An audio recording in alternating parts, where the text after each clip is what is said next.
હિતેન કુમાર ગુજરાતી ફિલ્મ્સનો જાણીતો અને માનીતો કલાકાર.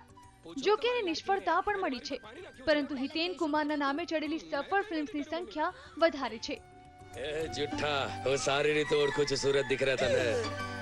શું પપ્પા તમને પણ એમ છે કે હું તમારી સામે ખોટું બોલું છું? હા પપ્પા, એ સાવ ખોટું બોલે છે. સાચી વાત છે. એ તોફાની, કેમ મારી દીકરીને હેરાન કરે છે બેટા? તું ચાલે પછી મળ મને, પછી મળ. તમે બે આટલા મોટા થયા પણ લડવાનું બંધ ના થયું. બસ હવે બહુ થયું, બસ કરો.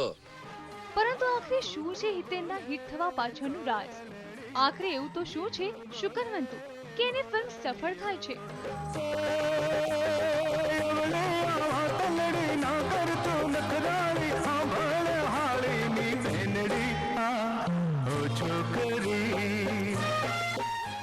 હિતેન કુમારે હમણાં એક નવો જ નુસ્ખો અપનાવ્યો છે. હજી હમણાં જ રિલીઝ થયેલી હિતેનની ફિલ્મ મેં તો હૈયે લખ્યું સાજણ તારું નામ થિયેટર્સમાં આ ફિલ્મ માટે હજી પણ લટકી રહ્યા છે હાઉસફુલના પાટિયા. શું છે એમાં ખાસ? જન્મો જન્મની સાયબા પ્રીત રે, મેં તો હૈયે લખ્યું સાજણ તારું નામ. વેલ, આ જ ખાસ વાતને હિતેને પોતાની આવનારી ફિલ્મમાં પણ અપનાવી છે. ભાઈ હિતેન જ કહેશે કે શું છે એ ખાસ.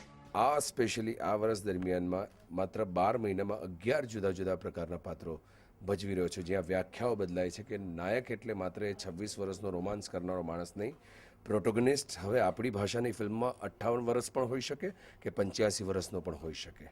સો આઈ એમ એન્જોયિંગ ધીસ ફેઝ. તો હવે તમે જાણી ગયા ને હિતેનની સફળતા પાછળનું સસ્પેન્સ.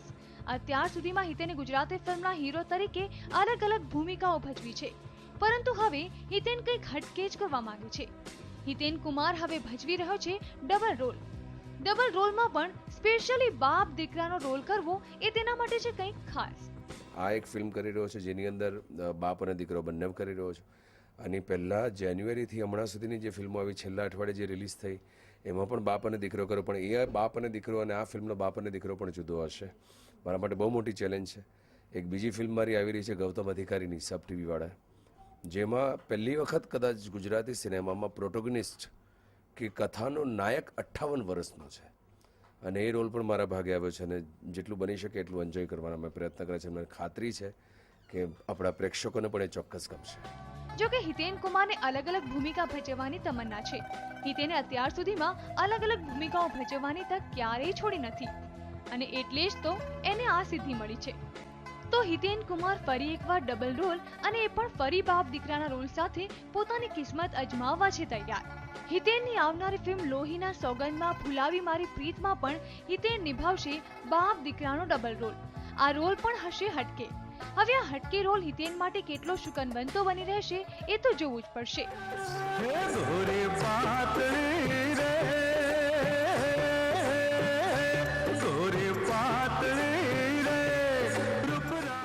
અવનીશ ગોસ્વામી સાથે બ્યુરો રિપોર્ટ, TV9 સાબરકાંઠા.